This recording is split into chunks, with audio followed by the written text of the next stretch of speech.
It is found under forested cover, and thus it really gives it a high level of uniqueness in that it is so large and so extreme, and yet it is still under forest cover. To get into a cave that's buried beneath the forest, it's rough going. First you have to walk over it, which means steep, difficult angles. Basically walking down a cliff. But it is worth it. Inside the cave known as Actun Cabal is like the landscape of another planet, reducing that soldier at the edge of your screen to a mere speck. While Lance Corporal Kuss looks like he's walking on the moon with the ever-present M16. The soldiers came down for this, what is known as virgin water, from the Chiquibul River, which runs into the cave and then disappears into one of its many sinkholes. How the cave can swallow up a whole river and empty it out into Guatemala is only one of the mysteries of this system. It would certainly take us a lifetime really for us to understand more about this cave system. But what they do know is that the Chiquibul cave system is the longest and largest protected area in Belize. The importance of the Chiquibul cave system is because it is considered to be the longest and the largest cave system of its type in Central America. And therefore, it is really a very important cultural heritage for Belize, because of its enormity, because of the magnitude of the chambers in terms of its size and its length. It is really broken into four cave chambers, if we can refer to that.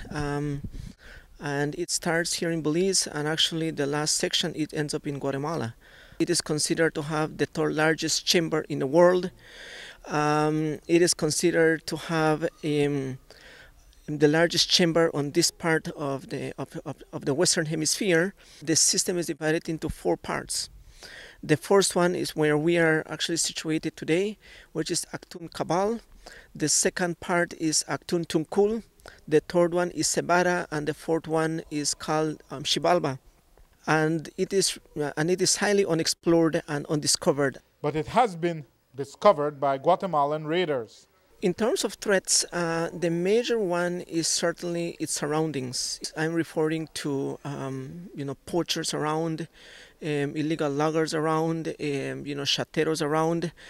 And as we speak about the Chiquibul Forest, of course, the major threat or challenge that it faces is at the hands of Guatemalans who might be lurking or walking around these areas. Has it been looted, in your opinion? Yes, in some areas I've seen that they have moved some of the parts around.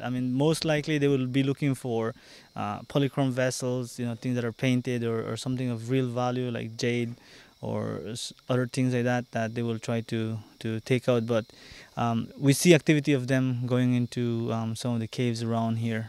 But the truth is, with a span of 55 kilometers, 4 major chambers and maybe more than a dozen entrances, no one knows everything about these caves. In fact, the ancient Mayans probably know the most. South of Caracol is the part of the cave called Cebada, and more likely they would have gone to do rituals and ceremonies in these caves. So when you go in these places, you just go back in time and travel to the time of the Maya, and try to imagine how was it going through those caves and carrying those rituals to the gods. We know also that the Mayas used these areas really for ceremonial activities. We know it because of the potteries that we have managed to locate here. And while there are archaeological treasures untold, man's imprint is small. This is a natural wonder.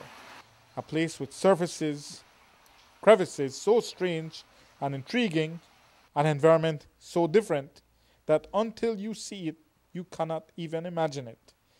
And even these pictures don't do it full justice. It is a world millions of years old, as told by these stalactites, and yet a world still forming, a world unto itself. When it comes to nature, these caves are unique also, where some of the life found in these caves, for example, you find like blind shrimps and blind crabs. Also, you could find Tunkul, they have found the bones of extinct bear. You find other fossils. We would love in the future that this area can become a World Heritage Site because of the dimensions and because of the magnitude of the area, of its chambers, of the tunnels and all of this. And still awed by the grandeur of the caves, time was short, evening was approaching, and we had to hurriedly hike out before the blanket of night captured us in the most remote reaches of Belize. And while the team stopped for nourishment, I collapsed right there on the jungle floor. When we got off the trail about an hour later, vapor was coming off my head. You can see the wisps of it off my forehead. Of course, we were far from finished. We still had another 33 kilometers to go through the middle of the jungle. At 5:40 p.m. with night approaching fast, our Hilux got stuck on a tree stump which dislodged the radiator. And while it made it out of that spot, the vehicle was in trouble.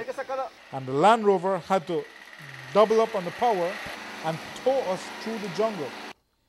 And wouldn't you know it, after nightfall, even that rover got a flat in the middle of the jungle. But we fixed it and we got out of there at 10 that night, 17 hours after we drove in.